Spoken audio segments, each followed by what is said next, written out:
روزی توی دوستا قطاره باشه اکی زودی نبای میخونم خم زدای خاشک خلم زدای آچی نخوشلون انا بابی جان ایلا بای ماشینا را دیده؟ ها دیدم شرکت بختیار در روسیه در انامین بارهایی که تاجیکستان میآیند ها بازار صدوات و لیوبلینا جمع میشوند بارهایی که بود در گرد اطراف است همه رایگان جمع آوری میشوند همین بارها را برای تاجیکستان آوردن کو از روی وزن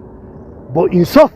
نرگزاری کرده میشوند بچه انا وقتی که بارها آمد به تاجیکستان که در آمد از همین خوجند باستانی سر کرده تقسیمات سر میشود بعد دوشنبه شهر در آمده دیگر جاها ناحیه های گرد اطراف و عموما تمام شهر و ناحیه های تاجیکستان بارها تقسیم میشود بابی جان از همه اساسش کفالت دارد نه گرانتیا بله هی نمیره حکای باباش شما فهمیده این رقمای تلفن در همین زیر ویدیو نوشتگی بدهید شما هم زنگ بزنین در خانه تان چای تلخ خورده استراحت کنین بار خودش می آمده شدی روی دل و غم زدای روی دل و غم زدای روفت خم زدای خوشت خلم زدای خوشت خلم زدای آچی نخوشو شدی روی دل و غم